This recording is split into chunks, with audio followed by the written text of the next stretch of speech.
দেখি দেখি কার্ডটা কেমন হয়েছে।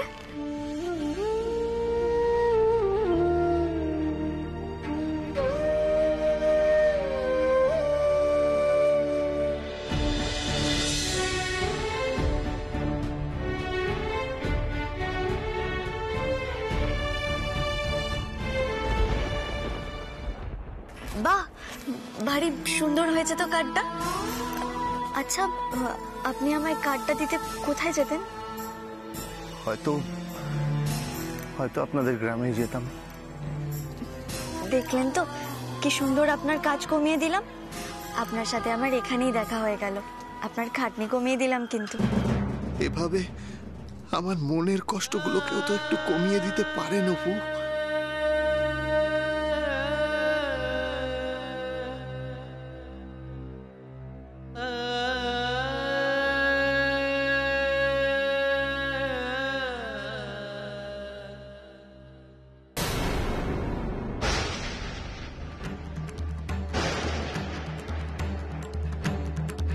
বাবারে, হঠাৎ করে তো বাজ পড়ছে কেন? আসলে আকাশের মনে অনেকটা মেঘ জমেছে তো, তাই।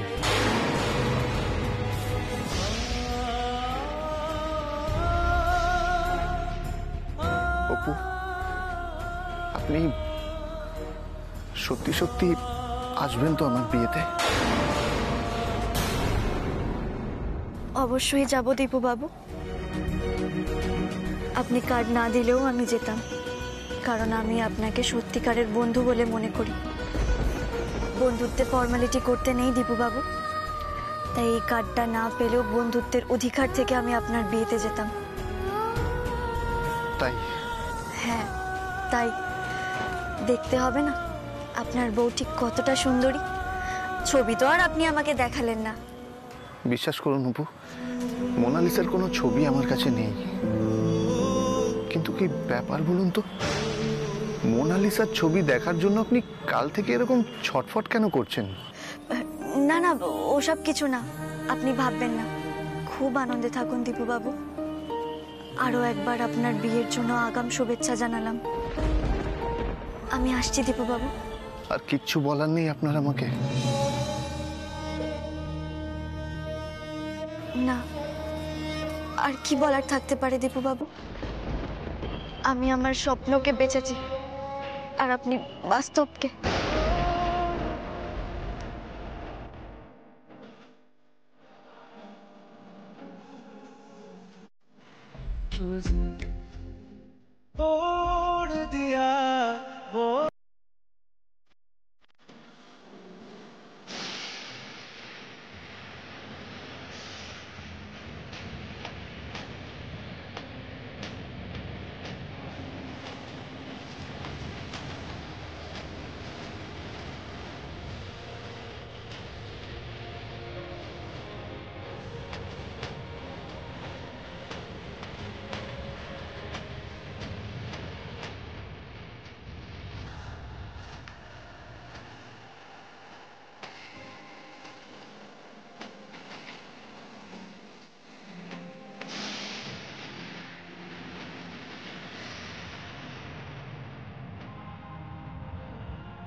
मैं था मुसाफिर राह का तेरी।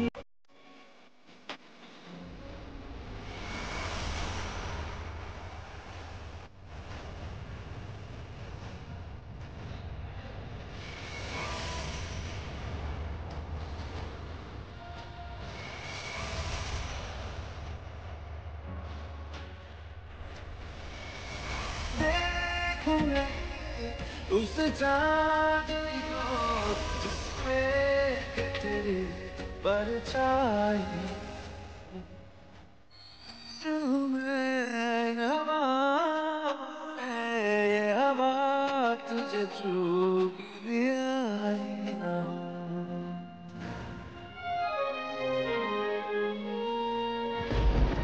छोड़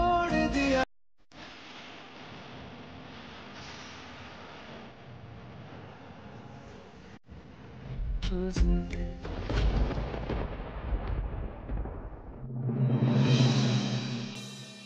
তুই নিশ্চিত যে দত্তবাবুর বাড়ির বাগানের রাস্তায় ওই সেজু বৌমার বোন অপুকেই দেখেছিস? হ্যাঁ রে দিদি, আমি 100% শিওর। ও তো পড়াশোনায় ভালো, সরকারি চাকরি করতে চায়, তাহলে ধূপ বিক্রি করতে যাবে কেন? ও জুথি, জুথি তুই ভুল দেখেছিস। দিদি তোকে কি করে আমি বোঝাই? আচ্ছা শোন, অন্য কোনো মেয়ে থাকলে ও তো আমাকে চিনতেই পারতো না, চুপচাপ হেঁটে চলে যেত। ওই মেয়েটা আমাকে দেখে হঠাৎ করে লুকোতে গেল কেন, তুই ভেবে দেখ একবার। হ্যাঁ, কি বললি তুই? ও লুকিয়ে পড়েছিল? হ্যাঁ রে, লুকিয়ে পড়েছিল তো। আরে একেবারে উবেই গেল। আমি যখন ওকে খোঁজার চেষ্টা করলাম, দেখলাম গাছের আড়ালে নেই, একদম হাওয়া। কিন্তু এই সেজু বৌমার বোন অপু, ও শ্যামবাজারের দত্তবাবুর বাড়িতে গিয়ে কি করবে? আরে বাবা, ও তো শুনেছে যে আমাদের দীপুর শ্যামবাজারের দত্ত বাড়ির মেয়ের সঙ্গে বিয়ে ঠিক হয়েছে, তাই হয়তো গেছিল কান ভাঙচি দিতে। বুঝতে পারছিস না কেন? হ্যাঁ রে, তুই দত্তগিনীকে জিজ্ঞেস করলি না কেন? আমি জিজ্ঞেস করেছিলাম। দত্তগিন্নি বললেন কোন একটা গ্রামের মেয়ে ধূপকাঠি বিক্রি করতে এসেছিল। জানিস, আমি একবার ভেবেছিলাম ফোনে অপুর ছবি দেখিয়ে জিজ্ঞেস করব এই মেয়েটা এসেছিল কিনা। তারপরে ভাবলাম সেটা হয়তো বাড়াবাড়ি হয়ে যাবে, আর জামাইবাবু জানলে তো ভীষণ রাগারাগি করবে, তখন আমি কি কৈফিয়ত দেব বল? না না না, এটা তুই ঠিকই করেছিস। দত্তগিনী আবার কি উল্টো পাল্টা ভেবে বসবে ভগবান জানে।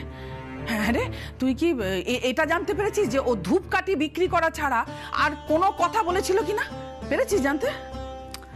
না, সেরকম কিছু তো দত্তগিন্নি কিছু বলেননি। ওই মেয়েটাকে না আমি একদম বিশ্বাস করি না, একদম না। আমাদের দীপুর এত ধুমধাম করে এত বড় বাড়িতে এত ভালো মেয়ের সঙ্গে বিয়ে হচ্ছে, সেটা কেউ কোনোদিন হজম করতে পারে বল? বোঝার চেষ্টা কর না, ও তো দীপুর ঘাড়ে চাপার চেষ্টা করেছিল, টোপও তো কম কিছু দেয়নি, নিহাত পারেনি বলে।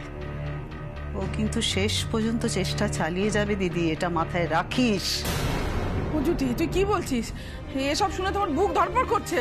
হ্যাঁ রে, হ্যাঁ রে, যে কাজটা করতে ও দত্ত বাড়িতে গিয়েছিল, সেই কাজটা তো বিয়ের দিনেও করতে পারে। করতে পারেই তো, দীপু আর মোনালিসার বিয়ে ভেঙে দিতেই পারে।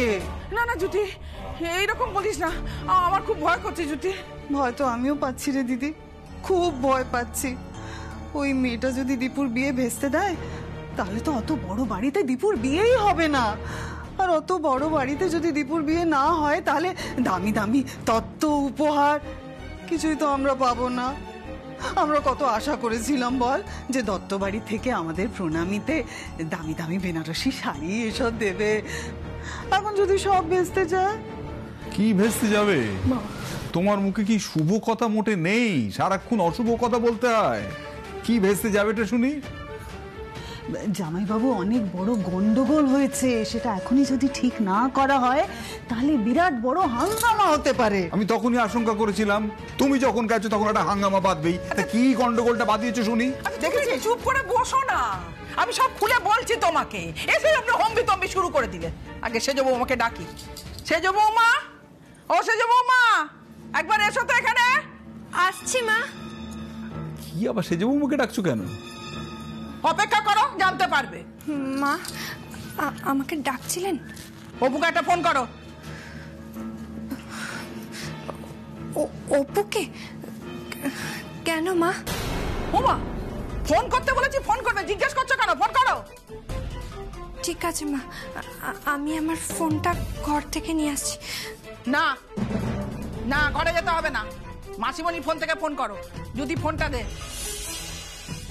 ফোন করে জিজ্ঞেস করো তোমার বোন কোথায়। না, ফোনটা ধরো, এই ফোন থেকে ফোন করো, ধরো করো, ফোন করে জিজ্ঞেস করো তোমার বোন সারাদিন আজকে কোথায় ছিল, জিজ্ঞেস করো। আমি না ঠিক জানি না মা। সেটাই তো তোমাকে জানতে বলা হচ্ছে, ফোন করে। নাও নাও, ফোনটা করো। তবে তোমার ওই চালাক বোনের নাম্বারে নয়, কেমন? তোমার বাবার নাম্বারে ফোন করো, ফোন করে জিজ্ঞেস করো তোমার ওই বোন এখন কোথায় আছে। করো করো করো।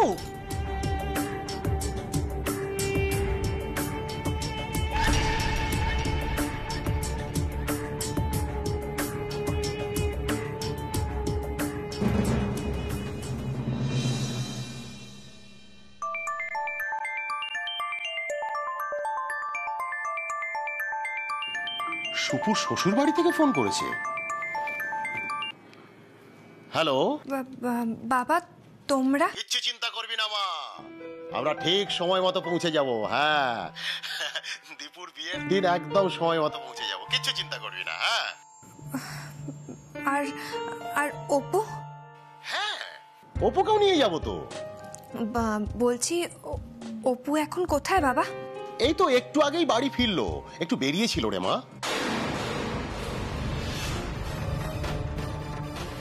জিজ্ঞেস করো কোথায় বেরিয়েছিল।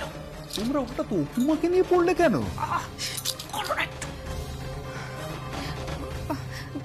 বলছি বাবা, অপু কোথায় বেরিয়েছিল তুমি জানো গো? না, আমি ঠিক বলতে পারবো না, তবে মনে হয় কলকাতায় গিয়েছিল। বলছি কলকাতায় গেছিল? কোথায় গেছিল? শোন না মা, তুই নিজে বোনের সঙ্গে কথা বলে নে, আমি অপুকে ডাকছি। অপু মারে, ডাকছো বাবা? হ্যাঁ, বলছি দিদি ফোন করেছে, দিদি তোর সঙ্গে কথা বলতে চাইছে। নে নে নে, ধর ধর ধর ধর, নে। হ্যালো, হ্যাঁ দিদি ভাই বল। আমরা আছি সেটা বলবে না বোনকে, বলবে না। বলছি অপু, তুই আজ কলকাতায় কোথায় গেছিলিস রে? দিদি ভাই, তোকে কে বললো আমি কলকাতায় গেছিলাম?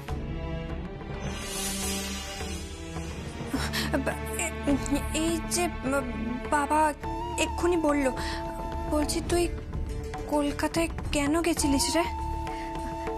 না না, তেমন কিছু না দিদি ভাই। ওই তো আসলে আমি তো একটাই চাকরির পরীক্ষা দিয়েছি, আর একটা পরীক্ষা দিলেই তো আর চাকরি পেয়ে যাব না, তাই ওই কলকাতায় সরকারি চাকরির পরীক্ষার অফিস আছে না, ওখানে গেছিলাম। এরপর ওই কবে কি পরীক্ষা টরীক্ষা আছে সেগুলো জানতে গেছিলাম, আর ফর্মও তুলতে গেছিলাম। দেখলে দেখলে তো। এক মিনিট জামাই বাবু, আমার আরো কিছু জানার আছে। তোমার বোনকে জিজ্ঞেস করো কি পরে গেছিল, কি রঙের জামা পরে গেছিল, জিজ্ঞেস করো জিজ্ঞেস করো। বলছি শোন না অপু, আর একটা কথা বলছি যে তুই আজকে কি রঙের জামা পরে কলকাতায় গেছিলিস রে?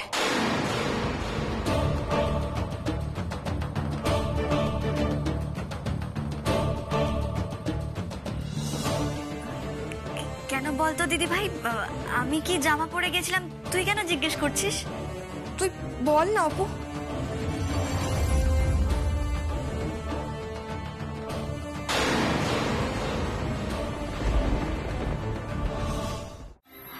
এ কি দিদি ভাই ওই আন্টি টু এর ফোন থেকে ফোন করছে কেন? তবে কি আন্টি টু দিদি ভাইকে দিয়ে জোর করে ফোন করিয়েছে? কারণ উনি তখন দত্ত বাড়ির সামনে আমায় দেখে ফেলেছিলেন। হে ভগবান, এবার কি হবে? নিশ্চয়ই দিদি ভাইকে দিয়ে ফোন করিয়ে স্পিকার অন করে সব কথা শুনছে। উফ বাবা, কি করে সবটা ম্যানেজ করব? কি করব এখন? যেটা বলছি জিজ্ঞেস করো না, জিজ্ঞেস করো। এই অপু, বলছি যে বল না কি রঙের জামা পরে গেছিলিস? আর মানে আন্টি তো আমায় সন্দেহ করছে। এই অপু, বলছি যে বল না রে, আমি তোকে একটা কথা জিজ্ঞেস করছি, কি রঙের জামা পরে গেছিলিস বল না। হ্যাঁ দিদি ভাই, বলছি যে তুই হঠাৎ করে এরকম কেন জানতে চাইছিস রে? না না, আমি তো এমনিই জানতে চাইছিলাম তুই অত দূর গেলি কলকাতাতে ওই সরকারি চাকরির ফর্ম আনতে, তোর তো আবার সাজগোজের ঠিক ঠিকানা থাকে না, হয়তো খারাপ জামা পরেই এলোমেলোভাবে চলে গেছিলিস, তাই আর কি জিজ্ঞেস করছি, বল না। না রে দিদি ভাই, খারাপ জামা কাপড় কেন পরে যাব বল? আমার ওই যে একটা সাদা মেরুন কালারের কুর্তি আছে না, না ওইটা পরে গেছিলাম রে। ও তুই ওই সাদা আর মেরুন কালারের যে কুর্তিটা ওটা পরে গেছিলিস? আচ্ছা। হ্যাঁ রে দিদি ভাই। কথা বলছি। বলছি কি অপু, শোন না, আমি এখন ফোনটা রাখছি। হ্যাঁ, ছোট ঠাকুরপোর বিয়েতে দেখা হবে। হ্যাঁ দিদি ভাই। হ্যাঁ ঠিক আছে, রাখছি। হ্যাঁ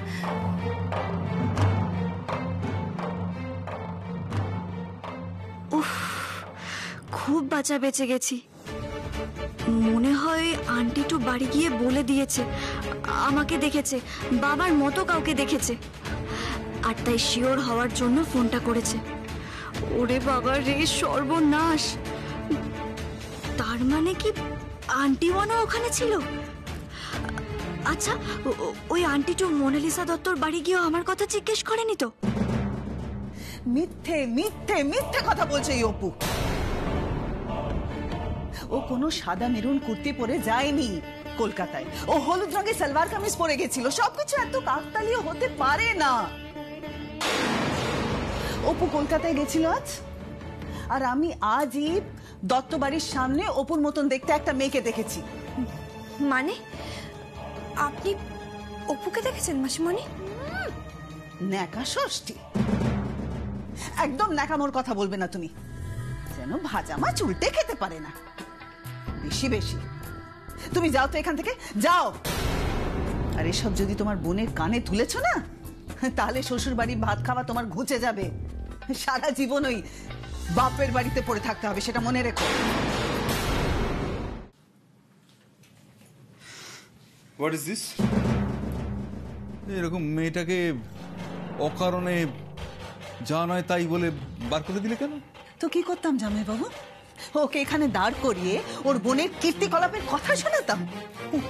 অপুমা, অপুমাকে নিয়ে তোমাদের সমস্যা আর জীবনেও যাবে না। কেন না, সে মেয়েটা তেজি, সে মেয়েটা পড়াশোনায় ভালো, সে মেয়েটা নিজের পায়ে দাঁড়াতে চায়, তার জন্য তার প্রতি যা রাগ। অপুমাকে নিয়ে তোমাদের সমস্যার আর সমাধান হবে না। বাবা, অপু মা, অপু মা একেবারে? হ্যাঁ, তা তোমার অপু মা কি করেছে তুমি জানো? না বলো, জানি না। দত্তবাবুর বাড়িতে গিয়েছিল দীপুর বিয়েটা ভাঙাতে। যা পাচ্ছ বলে যাচ্ছ, আগডুম বাগডুম যা ইচ্ছে হচ্ছে। তোমাকে কোটি কোটি প্রণাম, ধন্য তুমি শালিকা, তোমার জবাব নেই। হ্যাঁ পারো, মাথাটার ঠিক আছে তো? যে অপুমা যদি ওদের বাড়িতে গিয়ে আমাদের নামে লাগানি ভাগানি করতো, দীপুর নামে নানা রকম চুকলি খাটতো, তারপরেও দত্তবাবু কি চুপ করে বসে থাকতেন, না আমাকে ফোন করে জানতে চাইতেন? সম্পূর্ণ ভুল দেখেছ ছোট। ভুল না, আমি ঠিক দেখেছি জামাই বাবু। বুঝছি তো, জামাইবাবু তো ঠিক কথাই বলছে। সত্যি তো, ও যদি গিয়ে ভাঙচি দিত তাহলে তো এতক্ষণ ফোন চলে আসতো না। রে, তুই অন্তত আমার কথা বিশ্বাস কর। আচ্ছা ঠিক আছে বাবা, ঠিক আছে, অপু তো আসবে বিয়ের দিনে, ওর উপর নজর রাখতে হবে যাতে বিয়েটা ভণ্ডুল করতে না পারে। ততক্ষণ যদি অনেক দেরি হয়ে যায়, আরে বাবা ওকে আটকানোর আগে যদি ওই অপু বিয়েটা ভেঙে দেয়, তখন কি করবি তুই? চুপ করো, চুপ করো, দোহাই চুপ করো। এই কল্পনার আকাশ কুসুম আর রচনা করো না, দোহাই চুপ করো। কল্পনা নয় জামাই বাবু, বাস্তব। আমি বাস্তবের জমিতেই দাঁড়িয়ে আছি, আর আপনার কল্পনার স্বর্গ সেদিন ভাঙবে যেদিন অপু দীপুর বিয়েটা ভেঙে দেবে। মা,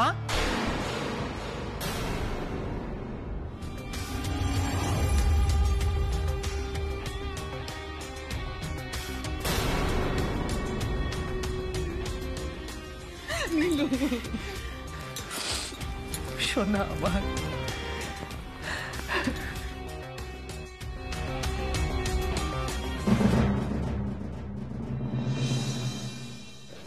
আমার শোনো বাবা, এই দেখো মাসিমণি, তোমার ছেলে সেই কখন ফিরেছে, এখানে আসতেই চাইছিল না, আমি তো জোর করে নিয়ে এসেছি, আবার এদিকে মা মাও করছে। সত্যি নীলুদা, কতদিন পর তুমি বাড়ি ফিরলে। বাইরে থাকার না এই এক মজা, ফিরে এলেই সবার আদর পাওয়া যায়। কেমন আছিস বাবা? আমি ভালো আছি মা। না থাক বাবা থাক।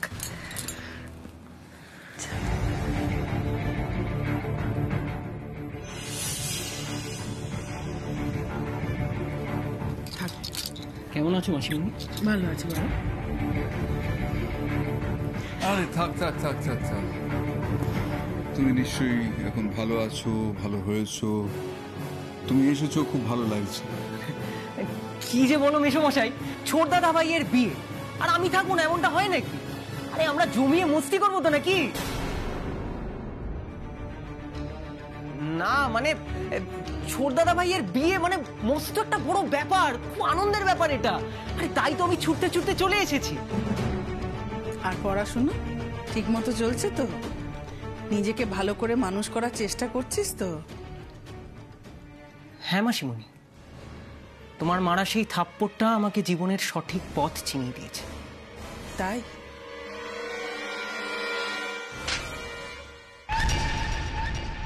হ্যাঁ মাসিমণি, আমার জীবনটা আমূল বদলে গেছে গো। মানুষের ভালো করার কাজে আমি আমার জীবনটাকে নিয়োজিত করেছি। আমি এখন থেকে শুধুই ভালো কাজ করব। মাসিমণি, তোমার এই বোনপোন নামে তুমি কারোর কাছে আর কোনোদিনও নালিশ শুনতে পাবে না, অভিযোগও পাবে না। এই আমি তোমার পা ছুঁয়ে প্রতিজ্ঞা করছি। আয় বাবা আয়। তুই তো আমার সন্তানের মতো।